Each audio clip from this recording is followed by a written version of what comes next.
मित्रांनो, कामात व्यस्त असल्यामुळे बाहेरगावी गेलो होतो मी आणि त्यामुळे मला व्हिडिओ बनवता आले नाहीत. तुमच्यापर्यंत संवाद साधता आले नाहीत. आपली चर्चा झाली नाही. त्याबद्दल क्षमस्व. मित्रांनो, महत्त्वाची गोष्ट एक लक्षात घ्या. मी व्हिडिओ बनवतोय, वास्तव तुमच्यासमोर ठेवतोय, सत्यता तुमच्यासमोर ठेवतोय आणि ती ठेवताना त्या गोष्टीचा अभ्यास करून त्या विचारांती मी तुमच्यासमोर मांडतोय. त्यामुळे तुमच्याकडून एक अपेक्षा आहे, ती म्हणजे माझा व्हिडिओ पूर्णपणे पहा आणि पूर्णपणे पाहिल्यानंतर त्याच्यावरती कमेंट्स करा. जर मी कुठे कमी पडत असेल, जर काय राहून जात असेल तर ती आपण सांगू शकता. दुसरी महत्त्वाची गोष्ट आहे की माझ्या व्हिडिओला सबस्क्राईब करा, बेल आयकॉन दाबा, माझे व्हिडिओ शेअर करा. पण हे सर्व करताना लाईक करायला विसरू नका. एक छोटंसं बटन आहे लाईकचं, ते बटन दाबा. मित्रांनो, आज जो विषय मी तुमच्यासमोर मांडतोय तो विषय आहे, राज ठाकरेंनी उद्धव ठाकरेला टाळी दिली आणि ती टाळी देण्यासाठी कारण काय होतं तर मराठी माणूस. मित्रांनो, पण मी या व्हिडिओला शीर्षक काय दिलं आहे, राज ठाकरेंची टाळी म्हणजे देवेंद्र फडणवीस यांनी आखलेला चक्रव्यूह.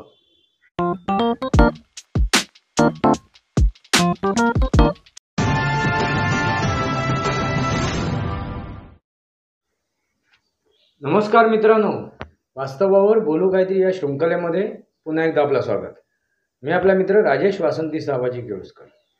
मित्रांनो, कामात व्यस्त असल्यामुळे बाहेरगावी गेलो होतो मी आणि त्यामुळे मला व्हिडिओ बनवता आले नाहीत. तुमच्यापर्यंत संवाद साधता आले नाहीत. आपली चर्चा झाली नाही. त्याबद्दल क्षमस्व. मित्रांनो, महत्त्वाची गोष्ट एक लक्षात घ्या. मी व्हिडिओ बनवतोय, वास्तव तुमच्यासमोर ठेवतोय, सत्यता तुमच्यासमोर ठेवतोय आणि ती ठेवताना त्या गोष्टीचा अभ्यास करून त्या विचारांती मी तुमच्यासमोर मांडतोय. त्यामुळे तुमच्याकडून एक अपेक्षा आहे, ती म्हणजे माझा व्हिडिओ पूर्णपणे पहा आणि पूर्णपणे पाहिल्यानंतर त्याच्यावरती कमेंट्स करा. जर मी कुठे कमी पडत असेल, जर काय राहून जात असेल तर ती आपण सांगू शकता. दुसरी महत्त्वाची गोष्ट आहे की माझ्या व्हिडिओला सबस्क्राईब करा, बेल आयकॉन दाबा, माझे व्हिडिओ शेअर करा. पण हे सर्व करताना लाईक करायला विसरू नका. एक छोटंसं बटन आहे लाईकचं, ते बटन दाबा. म्हणजे आपण मला पाहताय आणि माझ्याबरोबर तुम्ही चर्चा करताय, तर आपलं हे जे संवाद आहेत ते पूर्ण होतील. मित्रांनो, आज जो विषय मी तुमच्यासमोर मांडतोय तो विषय आहे, राज ठाकरेंनी उद्धव ठाकरेला टाळी दिली आणि ती टाळी देण्यासाठी कारण काय होतं तर मराठी माणूस, मराठी माणसाच्या हितासाठी, महाराष्ट्राच्या हितासाठी राज ठाकरेंनी उद्धव ठाकरेंना हात पुढे केला. आता ह्याच्यामागे रणनीती काय आहे, राजनीती काय आहे, हे सुद्धा समजून घेणं गरजेचं आहे. मित्रांनो, पण मी या व्हिडिओला शीर्षक काय दिलं आहे, राज ठाकरेंची टाळी म्हणजे देवेंद्र फडणवीस यांनी आखलेला चक्रव्यूह. मी या व्हिडिओला शीर्षक काय दिलं आहे, राज ठाकरेंची टाळी ही देवेंद्र फडणवीस यांनी आखलेला चक्रव्यूह आहे असं म्हणायला हरकत नाही आहे. जेवढी चर्चा आपली होत जाईल, मी जशी माझे विषय मांडेन, माझं विश्लेषण मांडेल, तसं तुम्हाला लक्षात येईल. मित्रांनो, महत्त्वाची गोष्ट म्हणजे काय तर उद्धव ठाकरे यांचं राजकारण. या सर्व गोष्टीवरती उत्तर कुठून मिळते आपल्याला तर उद्धव ठाकरे यांचं राजकारण. बाळासाहेब ठाकरे गेल्यानंतर किंवा बाळासाहेब ठाकरेंच्या हातून जेव्हा उद्धव ठाकरे यांनी त्या शिवसेनेची सूत्र आपल्या हातात घेतली, त्यानंतरचा जो प्रवास आहे, त्या प्रवासात तुम्हाला एक महत्त्वाची गोष्ट लक्षात आली असेल, उद्धव ठाकरे हे त्या संघटनेचे मालकच होऊन बसले होते. उद्धव ठाकरे हे त्या संघटनेचे मालकच होऊन बसले होते आणि त्यांना जसं दिसते आणि त्यांच्या भोवती असलेल्या जे नेते आहेत, त्यांचे चमचे आहेत, चाटुकार आहेत, हुजरे आहेत, हे जे त्यांना दाखवत आहेत त्याच दिशेने ते चालले आहेत. बाकी शिवसैनिक, बाकी नेते यांच्याशी त्यांना काही लेणं देणं नव्हतं. त्यामुळे अनेक नेत्यांनी बऱ्याच वेळा त्यांच्या लक्षात आणून दिलं आणि बरेच जण त्या संघटनेतून बाहेरसुद्धा पडले. याला कारणच ते होतं. परत दुसरं महत्त्वाची गोष्ट म्हणजे शिवसेना हा पक्ष किचनमधून चालत होता असं म्हटलं जाते. Kitchen cabinet. आता किचन कॅबिनेट म्हणजे कोण? तर त्यांच्या पत्नी उद्धव ठाकरे, रश्मी ठाकरे. तर रश्मी ठाकरे जसं चालवतील, रश्मी ठाकरे जसे आदेश देतील तशी ही संघटना चालत होती. आता एक एक गोष्टी बाहेर येतात. त्यामध्ये परत हस्तक्षेप आणखीन कोणाचा आहे? तर त्यांचे युवा नेते आदित्य ठाकरे. म्हणजे थोडक्यात ही संघटना चालवणारा हा उद्धव ठाकरे आहे, पण उद्धव ठाकरेंचे डोळे, कान, तोंड हे संजय राऊत, रश्मी ठाकरे, आदित्य ठाकरे वगैरे वगैरे. असो मित्रांनो, त्याबरोबर उद्धव ठाकरे हे आपल्या भावांबरोबर कसे वागलेत, आपल्या पित्याबरोबर कसे वागलेत, हेही जगजाहीर आहे. त्यामुळे ही जी टाळी दिली गेलेली आहे, ह्या टाळीचा उद्देश काय आहे आणि हा विषय कधी बाहेर पडला? परत ही जी चर्चा झाली होती, ही जी मुलाखत होती, ती मुलाखत 1.5 महिन्यानंतर का हे केली, प्रसारित करण्यात आली? हे सर्व गोष्टी ज्या आहेत ना, याच्या मागे एक रणनीती आहे. आणि ही रणनीती कोणाची आहे? तर देवेंद्र फडणवीस यांची. मित्रांनो, षडयंत्र रचून उद्धव ठाकरेंनी 2019मध्ये मुख्यमंत्रीपद बळकावलं. ते युतीमध्ये त्यांना बहुमत मिळून असून जनतेने त्यांना युतीला बहुमत देऊन जनतेचा कौल नाकारून युती धर्म लाथाडून उद्धव ठाकरे यांनी काय केलं होतं? महाविकास आघाडी निर्माण केली आणि स्वतः मुख्यमंत्री बनले होते. त्यांची महत्त्वाकांक्षा होती मुख्यमंत्री बनण्याची. ही महत्त्वाकांक्षा त्यांनी 1995मध्ये सुद्धा बोलून दाखवली होती, पण तेवढी त्याची वाच्यता झाली नाही, चर्चा झाली नाही.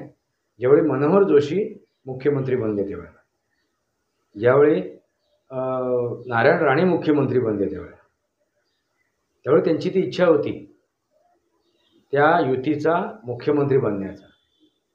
पण बाळासाहेबांनी त्यांची कुवत, क्षमता, लायकी त्यांनी मोजली होती. त्यामुळे बाळासाहेबांनी त्याला ती संधी दिली नाही. पण त्यांनी ही संधी 2019मध्ये उचलली आणि ती उचलण्यासाठी त्याला साथ देणारे दुसरे षडयंत्री, पाताळयंत्री अशी व्यक्ती कोण होती? ते म्हणजे शरदचंद्रजी पवार. या दोघांनी मिळून ही महाविकास आघाडी निर्माण केली आणि जनतेच्या कौलाला लाथ मारलं, जनतेच्या पाठीत खंजीर खुपसलं. भारतीय जनता पार्टी असेल, देवेंद्र फडणवीस यांच्या पाठीत खंजीर खुपसलं असेल असं म्हणण्यापेक्षा जनतेच्या पाठीत खंजीर खुपसलं. पण जनतेने बहुमत, मॅन्डेट हे युतीला दिलं होतं. असो मित्रांनो, आम्ही पूर्व इतिहास का सांगितला? तर आता जी रणनीती आखली जाते देवेंद्र फडणवीस यांच्या हातून, जे चक्रव्यूह आखलं जाते, हे तुमच्यासमोर मला मांडायचं आहे. आताच लोकसभेच्या निवडणुका झाल्यात. त्या लोकसभेच्या निवडणुकीमध्ये महाविकास आघाडीने संविधान खतरे में है, लोकतंत्र खतरे में है असं करून हिंदूंमध्ये विभाजन करून मुसलमानांचा एक गट्टा मतदान मिळवून घेतलं आणि त्यांचे उमेदवार निवडून आणले. आणि त्याचा परिणाम नरेंद्र मोदीजी यांना जी अपेक्षा होती, 300-350ची अपेक्षा होती, ती धुळीस मिळाली आणि 240पर्यंतच त्यांचे उमेदवार निवडून येऊ शकलेत. म्हणजे बहुमत नाही मिळालं एकट्या भारतीय जनता पार्टीला लोकसभेमध्ये. हे सर्व गोष्ट पाहता विधानसभेची निवडणूक जी झाली महाराष्ट्रात, त्या निवडणुकीच्या दरम्यान भारतीय जनता पार्टीने आपली रणनीती बदलली आणि त्या रणनीतीनुसार त्यांनी काय केलं? पूर्वी शिवसेनेचे 2 छगलं पाडलीत. त्यानंतर त्यांनी राष्ट्रवादीला ची 2 शकलं पाडलीत. 2 शकलं म्हणता येणार नाही, तर शिवसेना हा पक्षच बाजूला आला आणि त्या शिवसेना पक्षातून उद्धव ठाकरेंना बेदखल करण्यात आलं. तसंच राष्ट्रवादी पक्ष हा त्यांच्यासोबत आला आणि राष्ट्रवादी पक्षातून शरदचंद्रजी पवार आणि त्यांच्या कन्येला बेदखल करण्यात आलं. त्यामुळे शिवसेना आणि राष्ट्रवादी हा अभेद आहे, अखंड आहे. तो आता भारतीय जनता पार्टी सोबत आहे, महायुतीमध्ये आहे. आता या महायुतीमध्ये राज ठाकरेंना प्रवेश जर करायचा असेल, महायुतीचा एक सदस्य व्हायचा असेल, तर त्यांचं ते कर्तृत्व, त्यांची जी मॅन्डेट आहे जनतेकडून त्यांचं जे मतदानाची ताकद आहे, मतदारांची जी ताकद आहे ती दाखवणं आवश्यक आहे. आता त्यांची जी मतदारांची जी ताकद आहे ती मुंबईपुरतीच मर्यादित राहिली किंवा ठाण्यापुरतीच मर्यादित राहिली आणि जास्तीत जास्त नाशिकपुरती मर्यादित राहिली. पण ती स्थानिक लेवलला आहे मित्रांनो, लक्षात घ्या, स्थानिक लेवलला आहे. मग ही ताकद त्यांना लोकसभेमध्ये दाखवू शकले नसते, विधानसभेमध्ये दाखवण्याचा त्यांनी प्रयत्न केला, ते दिसून आलं. पण महानगरपालिकेच्या निवडणुकीमध्ये ते दाखवू शकतात. मनसेचे अनेक नगरसेवक निवडून येऊ शकतात जर ते महायुतीच्या सोबत असले तर, महायुतीच्या सोबत त्यांनी निवडणुका लढवल्या तर. आता हा टाळीचा जो प्रश्न निर्माण झाला ना, त्याला कारणच आहे. कारण हा सगळा विषय करण्यापूर्वी या अगोदर बरेच महिने तुम्हाला संजय राऊत यांचे जे वक्तव्य ऐकायला मिळाले असतील, त्यांची भाषा ऐकायला मिळाली असेल, तर तुमच्या लक्षात एक गोष्ट आली असेल. त्यांनी बऱ्याच वेळा याचा उल्लेख केलेला आहे. 2 भाऊ एकत्र येतात, 2 भाऊ एकत्र येतात आणि उभाटा करून ही गोष्ट चालवण्याचा प्रयत्न केला गेला. उद्धव ठाकरे आणि राज ठाकरे एकत्र येणार आहे, दोघांमध्ये मनोमिलन होणार आहे, अशी सामन्यामधून किंवा उभाटाच्या अनेक प्रवक्त्यांच्या मुखातून ह्या गोष्टी आपल्याला ऐकायला मिळाल्या असतील.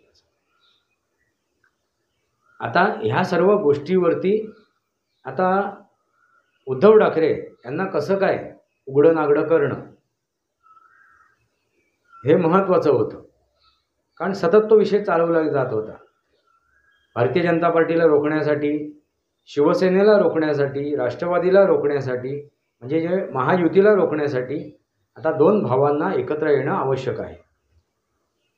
आता इथे थोडंसं विषय काय आहे की जनतेमध्ये असे अनेक मतदार आहेत, अनेक लोक आहेत, त्यांच्या मनात बाळासाहेबांबद्दल जे प्रेम होतं त्या प्रेमाखातीर त्यांच्या मनात एक गोष्ट सातत्याने येत होती. ती कधीपासून तर राज ठाकरे ज्यावेळी मनसेमधून आपला शिवसेनेमधून बाहेर पडलेत आणि त्यांनी ती संघटना उभी केली मनसे, त्यावेळेपासून ह्या सर्व शिवसैनिकांच्या मनात एक गोष्ट होती की ह्या दोघांनी एकत्र यावं, ह्या दोघांनी एकत्र यावं.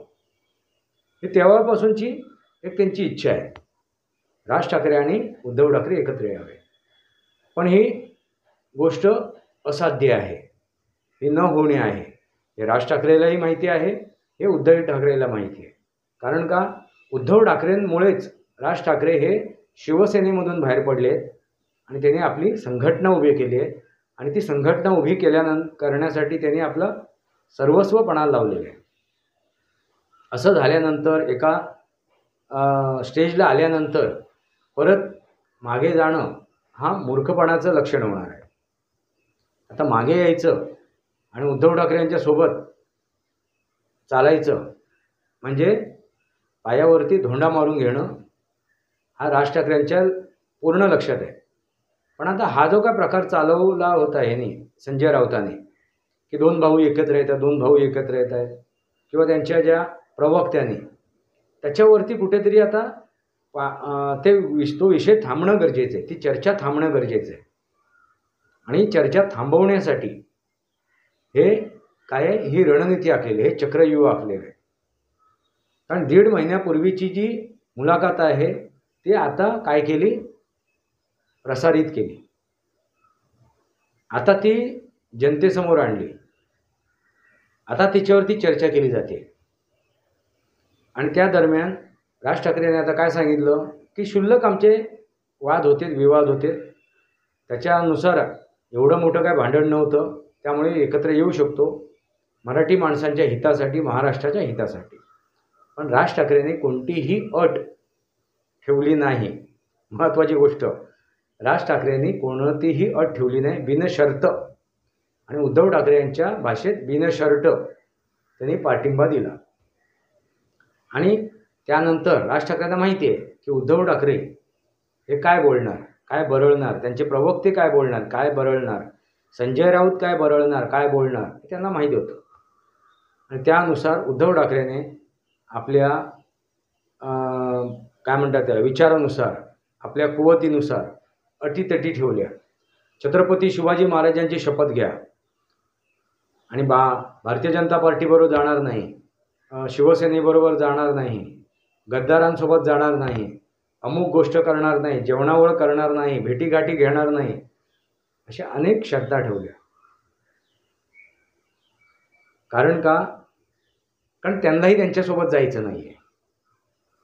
पण ही जी चर्चा चालू झाली होती, उभाटाने सुरू केली होती, जनतेच्या मनात भ्रम निर्माण करण्याचा प्रयत्न केला गेला होता, तो कुठेतरी बंद व्हावा, ही चर्चा बंद व्हावी, यासाठी राज ठाकरेंना ही टाळी दिली होती उद्धव ठाकरेंना. या आपण दोघांनी मिळून महाराष्ट्राचं राजकारण करूया, मराठी माणसासाठी राजकारण करूया. मित्रांनो, ज्यावेळी मनसेची गुढीपाडव्याची जी मेळावा झाला, त्या मेळाव्यामध्ये सरळ भाषेमध्ये राज ठाकरेंनी आपले विचार मांडले होते आणि त्यांनी भारतीय जनता पार्टीबद्दल एक सॉफ्ट कॉर्नर दाखवला होता. देवेंद्र फडणवीस यांचा त्यांनी सॉफ्ट कॉर्नर दाखवला होता, त्यांना समर्थन दर्शवलं होतं.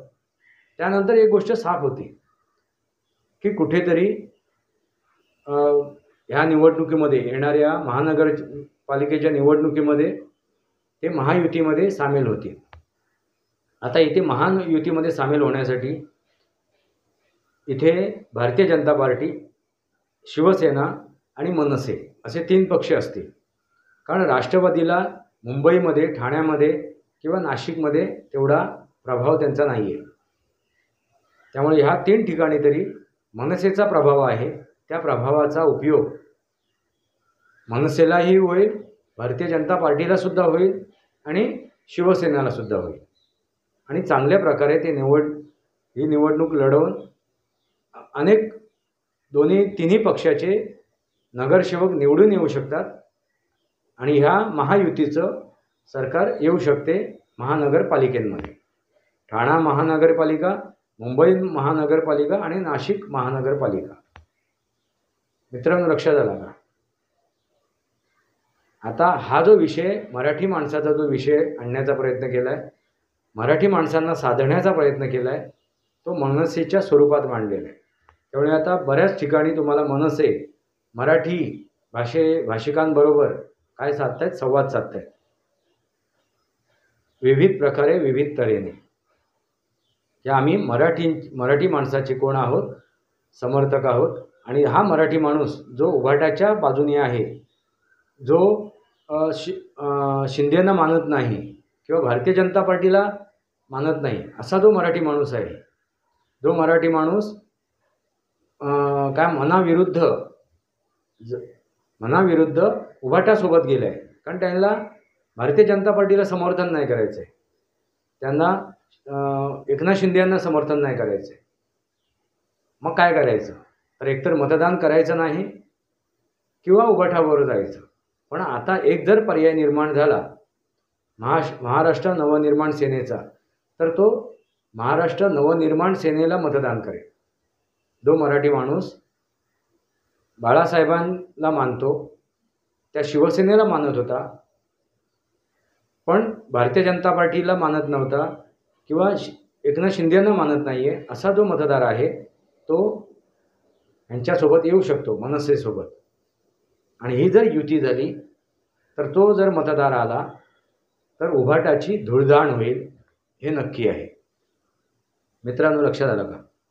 माझं विश्लेषण लक्षात आलं का? ह्याच्यामागे रणनीती काय आहे हे तुमच्या लक्षात आलंच असेल. आणि हे चक्रव्यूह कोणी रचलेलं आहे तर देवेंद्र फडणवीस यांनी. कारण तुम्हाला ह्यापूर्वी जे काय मनसेच्या ह्यांनी प्रवक्त्यांनी जी काय आपली मतं मांडली आहेत, आपले विचार मांडले आहेत सर्व अनेक वृत्तवाहिनी संस्थेमधून, त्यावेळी ते मतं मांडताना त्यांनी थोडंसं भारतीय जनता पार्टीबद्दल नरमाईची भूमिका घेतली आहे, शिंदेंबद्दल नरमाईची भूमिका घेतली आहे. पण उलट पक्षी त्यांनी उद्धव ठाकरेंना सुनावलेलं आहे. आणि आता तर राज ठाकरेंनी आपल्या प्रवक्त्यांना, आपल्या नेत्यांना गप्प राहण्याचं हे दिलेलं आहे, आदेश दिलेला आहे. कोणीही काही चर्चा करू नका, कोणीही काही वक्तव्य करू नका, गप्प राहा, वेट अँड वॉच, संयम ठेवा. मित्रांनो, लक्षात आलंच असेल तुम्हाला मला काय म्हणायचं. आता ह्या निवडणुकीमध्ये महायुती तुम्हाला बघायला मिळेल. त्या महायुतीमध्ये मनसेचा प्रवेश असेल, हे 100% आहे, लिहून ठेवा. महानगरपालिकेच्या निवडणुकीमध्ये मुंबई महानगरपालिका, ठाणा महानगरपालिका आणि नाशिक महानगरपालिका, अन्य ठिकाणी कुठे असेल नसेल माहिती नाही मला, पण ह्या 3 महानगरपालिकेमध्ये महायुती असेल. त्याच्यामध्ये मनसे सुद्धा असतील. आणि या चौघांचे किंवा तिघांचे उमेदवार तुम्हाला उभे राहिलेले दिसतील. आता तिघांचे का म्हणतोय, त्या तिघांमध्ये कदाचित राष्ट्रवादी नसतील. या 3 ठिकाणी, इतर ठिकाणी राष्ट्रवादी असेल, मनसे नसेल, असं काहीतरी गणित बसू शकते. त्यामुळे आता काही दिवसापूर्वीच एकनाथ शिंदे हे राज ठाकरेंच्या भेटीला गेले होते. त्यांचं मनोमिलन झालेलं आहे. जे काय आपली ह्याची निवडणूक झाली, विधानसभेची निवडणूक झाली, त्याच्यामध्ये जे काय मनमुटाव झाला होता, तो मनमुटाव टाळण्यासाठी, त्यांच्या कार्यकर्त्यांना एकत्र आणण्यासाठी ही आखलेली रणनीती आहे. त्याच अनुषंगाने एकनाथ शिंदे हे राज ठाकरेंना भेटायला गेले होते त्यांच्या निवासस्थानी. अनेक गोष्टी तुमच्या लक्षात येतील यापुढे. आणि ही जी रणनीती आखलेली आहे, हे जे चक्रव्यूह आखलेलं आहे, हे आहे देवेंद्र फडणवीस यांचं. मित्रांनो, तुम्हाला काय वाटते? आपले विचार कमेंट बॉक्समध्ये मांडा. तुम्ही हा व्हिडिओ कुठून पाहताय? तुम्ही कोणाचे समर्थक आहात? कुठल्या पक्षाचे समर्थक आहात? आणि मी जो विषय मांडतोय तो तुम्हाला किती पटतोय हे तुम्ही कमेंट बॉक्समध्ये मांडा. वास्तवावर बोलू काहीतरी शृंखलेला सबस्क्राईब करा, बेल आयकॉन दाबा, माझे विचार पडसे लाईक करा, आपले विचार कमेंट बॉक्समध्ये मांडा. तुर्तास इतकंच. भारत माता की जय, वंदे मातरम. जय भारत, जय महाराष्ट्र, जय सनातन.